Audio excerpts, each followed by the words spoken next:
नाज़रीन, लगातार बरसातनि सबबि पंगरे शहर जो सिहत मर्कज़ पाणी में बुॾी वियो आहे। पाणी निकाल न थियण सबबि मरीज़ दरबदर आहिनि। उन हवाले सां पेश आहे धरती न्यूज़ बदीन जे रिपोर्टर अली मोहम्मद शाहानी जी।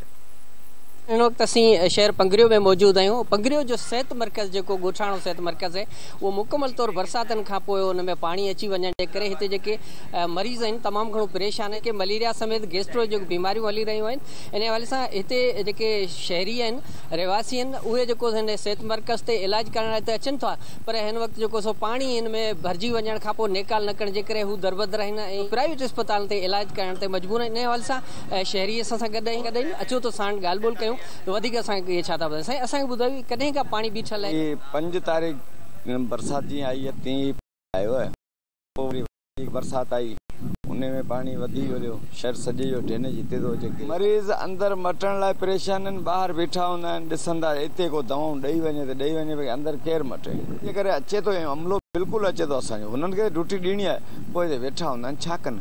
असल में मसलो इहो आहे कि हिन जो जेको आउट ड्रेन आहे उहो आहे ड्रेनेज में। ॿियो जेको आहे कंदा आहियूं हिनखे पंपिंग कंदा आहियूं शादी स्मॉल वाह में। तो शादी स्मॉल वाह में हिकिड़ा 2-3 माण्हू आहिनि, उन्हनि वञी कंप्लेन कई आहे ऐं पाणी नथा छंडाइण ॾियनि। इहो नथा सोचनि कि शहर आवाम सभु परेशान आहिनि, गैस्ट्रो हले पई, स्किन जूं ॿियूं डिज़ीज़ हल।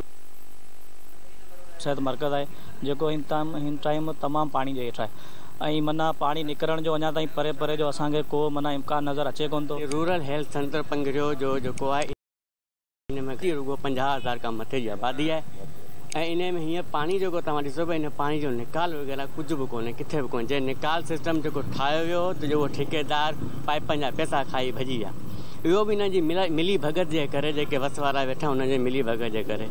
मलेरिया जी बीमारी आहे, चमड़ी जी बीमारी आहे, खंघि खुड़को आहे, बुखार आहे, मले जी बीमारी आहे, डायरिया थिए पई, वधि खां वधि डायरिया पई थी। हाणे जेकॾहिं असांजो बराड़ी जो बोझ माण्हू रक्शे में मरीज़ पंहिंजो खणी अचे, हिन अस्पताल जे पाणी जे हवाले सां अचे त असीं केॾांहुं हुनखे। हीअ जगह सूरताल बोड वारी थी वई आहे, तमामु ॾिसो पूरी सिंध में थी वई आहे। हिन खां सिहत मर्कज़ खां वठी पूरे बाईपास ताईं हीउ पाणी पूरो गॾियल पियो आहे। मरीज़ खे ॿुॾी बरसाति में निकिरे दवाऊं खणी अचनि, कंहिं ग़रीब खे मिलनि, उहो बि हिते को बि रिलीफ कोन्हे। पंगरियो जो ही जेको सिहत मर्कज़ है, रूरल हेल्थ सेंटर है, इन पाणी कढाए हिते जे रहवासियुनि हिते जे मरीज़नि खे इलाज फौरी तौर जेके सहूलियतूं आहिनि मुहैया कयूं वञनि। कैमरामैन गुलाम सिंह चावड़ो सां गॾु अली मोहम्मद शाहानी, धरती न्यूज़।